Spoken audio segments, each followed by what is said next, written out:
Eu quase perdi a visão dos dois olhos, mas assistindo e ouvindo Santo Agostinho e rezando, minha visão voltou ao normal.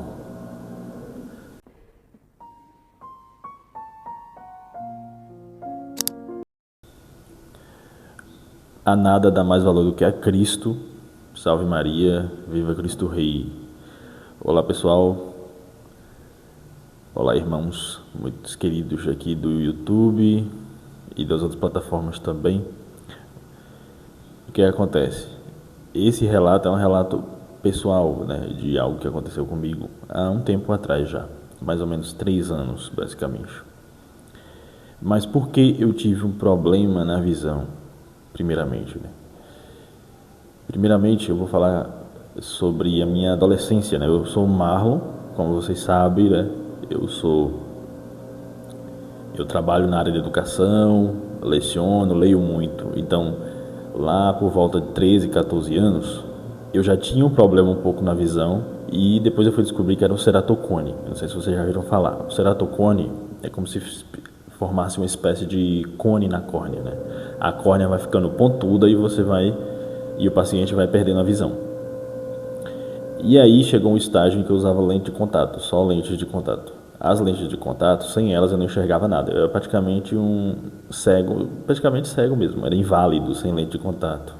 E só a lente de contato corrigia o problema. Um óculos não corrige. Para quem tem ceratocone, entende como é que é isso.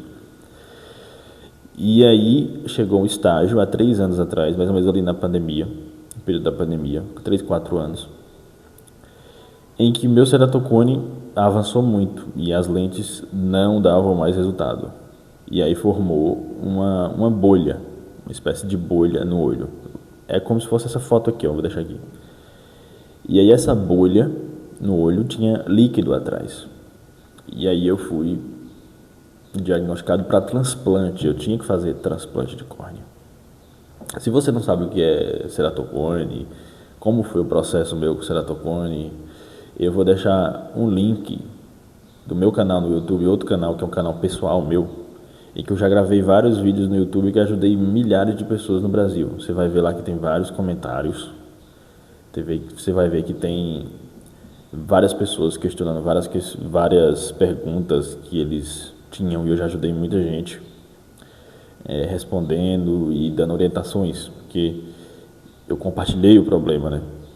E aí eu vou deixar aqui embaixo o link dos vídeos e também o meu outro canal para você conferir e saber do que eu estou falando, né? Sobre o que é o ceratocone e como foi esse processo. Lá tem vários vídeos.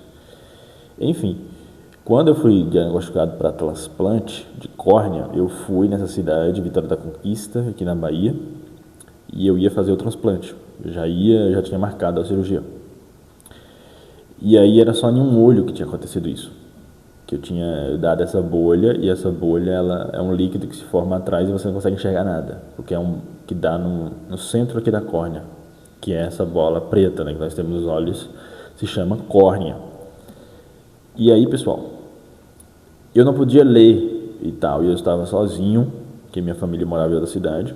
Eu usava alguns colírios para diminuir a dor, mas não estava dando resultado, não estava secando a córnea, porque esse líquido ele tinha que secar.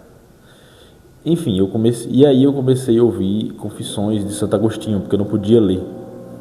Eu coloquei o áudio e rezava muito. Eu não pedi exatamente a Deus por um milagre, né? Mas eu queria que aquilo tudo acabasse logo, né? E eu estava um pouco aflito. Mas o que acontece? Eu marquei uma consulta online com o hospital do BOS de Sorocaba. Não sei se vocês já ouviram falar, mas para quem tem ceratocone e já ouviu falar sobre essas questões dos olhos, o BOS de Sorocaba, o Banco de Olhos de Sorocaba, é muito referência para fazer transplante. E aí eles marcavam porque estava meio que no período de pandemia, meio pandemia ainda, e eles marcavam cirurgia não, consultas para quem tinha algum problema no olho, e eram consultas gratuitas, porque quem paga tem um convênio com o governo federal. E aí eu relatei esse problema, eu fui no site deles, consegui essa consulta, E ele me passou um colírio, e esse colírio me ajudou muito. E aí o olho foi secando, secando, secando. E por incrível que pareça, depois que secou, que melhorou um olho meu, o outro também deu a mesma coisa. Eu usei o mesmo colírio, fiz o mesmo processo. E nesse processo todo eu voltei a enxergar. Por quê? Por que eu voltei a enxergar e não precisei fazer mais o transplante de córnea? Porque o líquido, ele secou, que estava na córnea. E quando ele secou, a minha córnea, que era pontuda, ela voltou. E como ela voltou ao meio que seu estado normal da curvatura da córnea, não ficou mais pontuda, eu meio que voltei a enxergar. Eu tenho uma qualidade de visão até boa, até hoje. E até uso óculos também de vez em quando, mas eu consigo viver e não usar óculos mais, e nem usar lente de contato. Pela ciência, foi por causa dos colírios, foi por causa de tudo que os médicos passaram, vários colírios, muito caros inclusive. Mas eu atribuo isso, eu conversei com um padre uma vez também, né? Que é uma espécie, para mim foi algo como se fosse um milagre mesmo. Por que foi um milagre? Porque eu não enxergava nada, gente. Quem tem ceratocone entende como é que é. Muitas pessoas que dão hidrópsia, que é esse nome desse problema aqui, do líquido da córnea, chamado de hidrópsia. E muitas pessoas acreditam realmente e fazem realmente transplante de córnea, mas eu não fiz o transplante. Então eu acredito que foi um milagre mesmo, mas é algo muito pessoal, né? E desde então eu sempre leio Confissões do Santo Agostinho. Eu sempre leio Confissões do Santo Agostinho, sempre rezo, porque aquilo realmente foi um milagre, Deus mostrando como é que eu devia enxergar literalmente a vida, né? Enxergar. Porque tem coisas que eu não enxergava e eu estava negligenciando. Então, Deus me mostrou literalmente como eu deveria enxergar a vida, com mais humildade e buscando a verdade. E foi nesse período mais difícil da minha vida que esse milagre aconteceu. É uma forma de milagre, né? Obviamente foi a ciência que conduziu por causa dos colírios e tudo mais, mas Deus, eu tenho certeza que porque Deus está por trás de tudo, né? Por mais que existam os elementos materiais, a ciência, enfim. E ter me aproximado, e por isso que eu gosto tanto do Santo Agostinho, porque lendo Confissões eu entendi que o Santo Agostinho tinha muitas coisas que se parecem com as coisas que eu vivia. E foi nesse período que eu me entendi cada vez mais, eu me encontrei, eu conheci muito a mim mesmo.